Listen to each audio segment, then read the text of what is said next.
every human being, in spite of their profession, their relationships, and their vocation, they are all called by God. All of us is called by God, but we are given different assignments. Some of us are priests and ministers. Some are doctors. Some are lawyers. Some are politicians. And some are entrepreneurs and business people. But despite your profession, everyone is called by God. And what you do in your calling will determine whether you rise or fall. Yesterday reading in the Holy Communion service was drawn from the book of 1 Samuel, chapter 2, beginning to read from verse 18 to 20, then 20 verses 26. It is the story of Samuel. This story is juxtaposed with the story of Hophni and Phinehas, the sons of Eli. In ministry, wherever you are, whether in a relationship at home, whether in the place of work or business, there are two options. You can either rise or fall, depending on how you perform your ministry or calling. Today, allow me to examine the people who will rise and the people who will fall in ministry. A story that I told yesterday is that they were two distinct people that I met in my life and ministry. One sold, the two sold milk at a local shopping center. One was so faithful and he named his business Bilamaji. That means without water. That implies of necessity that in his milk business, he did not adulterate it by mixing with water. The other chap, not the other chap, the other lady, who was my Christian, laced his milk with water. In fact, when she started his business, she did not invite the priest to pray. One day, as I was going about my business in the parish, we accidentally bumped into each other. I told the lady, "Have you started a business?" He said, "Of course, Padre, I started this business some few months ago. But I'm sorry, I was not able to invite you because this business is very challenging. And sometimes to make extra profits, we are forced to mix milk with water for a bigger percentage of profits." He said, "Priest, I did not come. I endeavored to pray for her. But even my prayer did not salvage, because how you approach your ministry and your calling in your place of work and in your family will determine whether you will rise or fall." The lady finally closed shop. The last that I met with her, her children were street children. She had lost everything. Why? On how she dealt with her greatest calling. The other man, Bilamaj, continued serving. There was the temptation to join the people who were adulterating milk. But he decided that he was going to focus because his success or failure depended on how he was going to handle his ministry. Finally, he bought cattle, kept them at home. They grew in leaps and bounds until when they were around 10, he decided to open a butchery business. God blessed him because of his faithfulness. It was slow, tedious, and it entailed a lot of hard work. But he succeeded, and finally, the business sprouted. He bought a plot, bought a place, established a butchery, named it Bilamaji as a testimony of faithfulness in serving in his place of calling, that is, in his business. Today, the reading that I have just pointed to us tells us of three people. Two failed miserably in ministry. One thrived and ended well because of how they related, how they served in their place of ministry. Today, I want to say it doesn't matter your position. You may be a bishop, a priest, a lay reader, a finance chair, a treasurer, whatever position you are, a father, a wife, how you relate to ministry will determine whether you will make it or fail. Samuel rose in his ministry because of the following reasons that I will endeavor to say. Number one, he served God. Wherever you are placed, let you be convinced, may you be convinced and be persuaded that you are serving God. First Corinthians chapter 10 verses 31 says, whatever you do, do it all as unto the glory of God. Samuel served, whether it was mopping or cleaning, wherever he was, he served as service to God. Whatever parish that you are sent, wherever posting you are given, serve with diligence. Number two, he served with a garment that was made that depicted ministry. May you all serve with garments that depict our character. He wore an ephod, but the garment depicted his character. Number one, he was patient. He waited until his time to rise. He was patient in his service. May you always be patient, wavumilivu katika huduma. May you always wear the garment of patience. There are challenges that I may have faced in ministry, but at the end of it, when you are patient, God shows you the way. Number two, he was not only patient, he was humble. He served with great humility. And lastly, he served with utter faithfulness. May you always serve putting on the garment of faithfulness, humility, and patience. Number three, he served where he was placed. He did not seek luxurious positions. Neither did he attempt to go and serve at the altar where the sons of Eli were. It is my conjecture, but he served where he was placed. Though he was a bit obscure, but he continued to serve. I have seen to the detriment of very many people in ministry, be it in great places of ministry or even in local ministry. Never attempt to place yourself. Always allow God to send you wherever he decides. Wherever you are sent by God, may God send you. And wherever God sends you, that's where your blessings are. But where you take yourself, there will be trouble. And always, you will not be at the center of God's will. I'm reminded of a story of a priest who lobbied to be in a particular parish. And when finally he succeeded after a lot of nagging, that parish, he ended up his ministry in a total fiasco. He went home alone, never posted, went alone, because he discovered that he was not at the place where God placed him. May you always seek to know where God has placed us.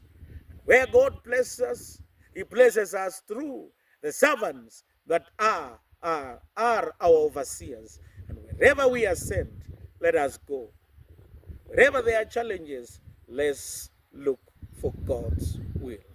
When we determine God's will, wherever he leads, let us go. Number four, people who succeed, God always sends people to support them in ministry. Samuel was supported by the mother. Each and every year, she bought new clothes. She brought Samuel new clothes. I appreciate the people.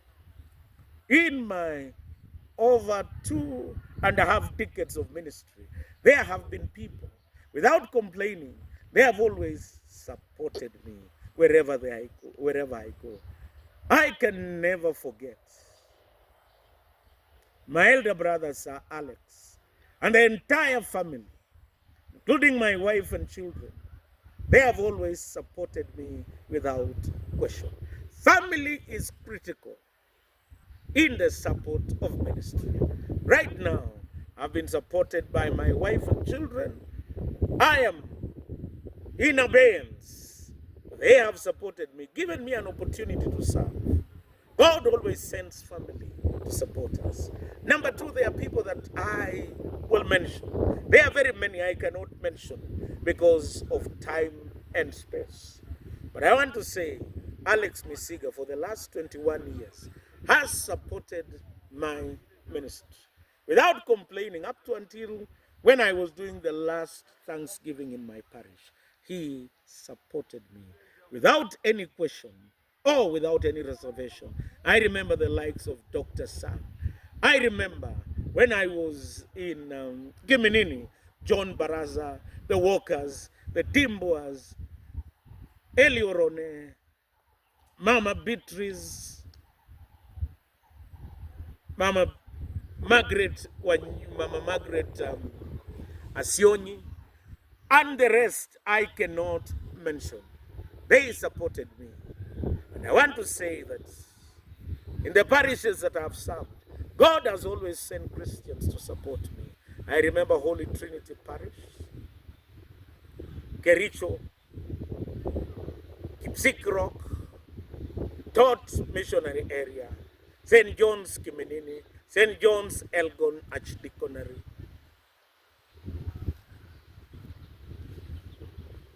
Kobos Parish, St. Mark's Kobos, Holy Trinity, Holy Family Title Parish, St. Andrew's Kapenguria, postulants at St. Paul's Theological College, and Emmanuel Nasoko, where I last served. But I also remember the parishes that my wife, Reverend Lydia, served. God has always sent Christians to support them. I remember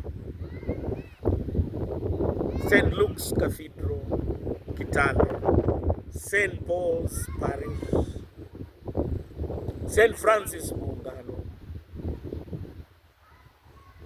St. Philip's Tuyokon Parish, and now St. Barnabas Soimene. People have been sent.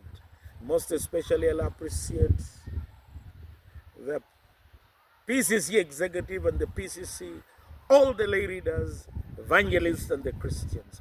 God has truly sent them to encourage us in this journey.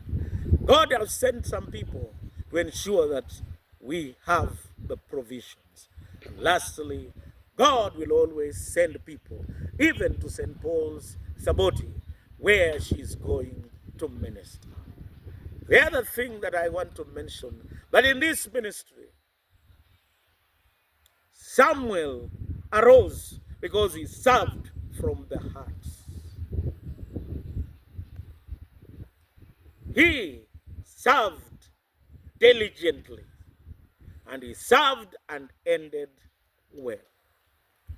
He ended up growing in stature, growing in wisdom, growing in favor with God and men.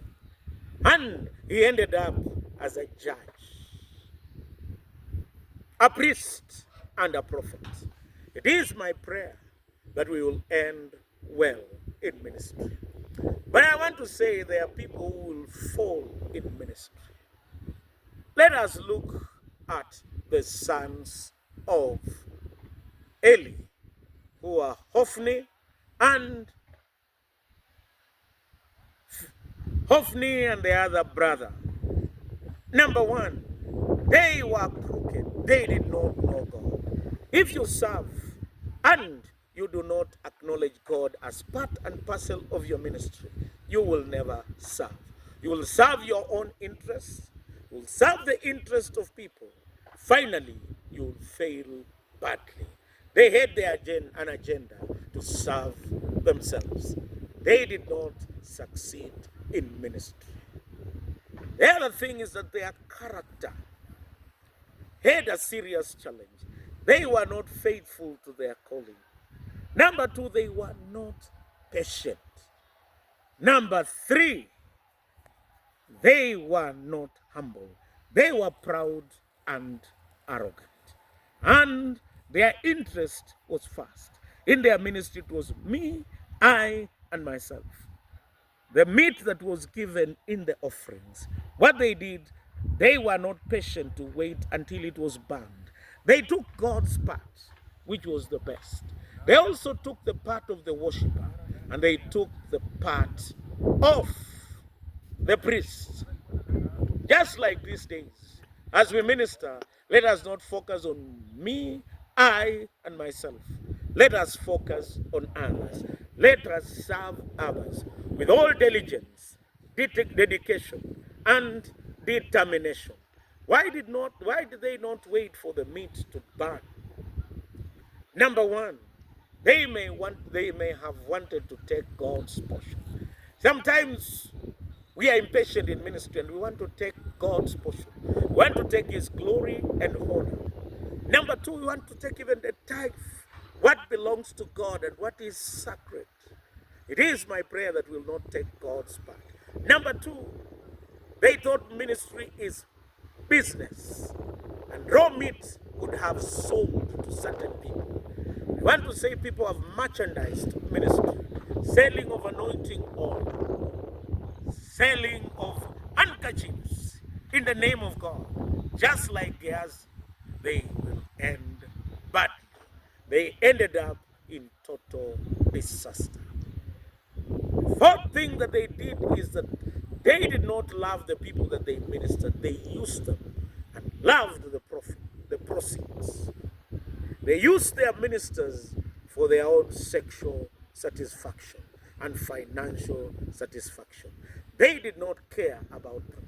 In ministry, may the Lord enable us to serve the people with love and to use the things, not to love the things and use the people. Lastly, they ended badly. How did they end? They were killed as they were presumptuously taking the Ark of the Covenant to the war to induce and manipulate God's presence. But it ended badly. Let us never use God's name in vain. Let us not use our selfishness and self-glory and invoke the name of God. God will abandon us as He abandoned the sons of Eli. Ministry, Eli did not correct his sons. He ended up very badly. The sons were killed in war, and Eli, servant of God, had this news. His neck broke. The place was called Ichabod. God's glory had left the place. Will end up with no glory. No matter your position, your relationship, or your place of work, let's remember you can either rise or fall depending on how you serve. May we serve like the child of Hannah, who imitated Hannah. Even Hannah ended well. She prayed. God answered her prayer. She was given a son. She fulfilled her vows, took the son to God's house. Eli became one of the greatest even today. Not Eli, Samuel became one of the greatest even today. I'm preaching from Samuel. And later she was blessed with 5 other children. May the Lord richly bless you when you will end well like Samuel and Anna. May we not end badly like Eli and the 2 sons. May God protect us, that we will not fall in ministry, but we will end well. In the name of God the Father, the Son, and the Holy Spirit.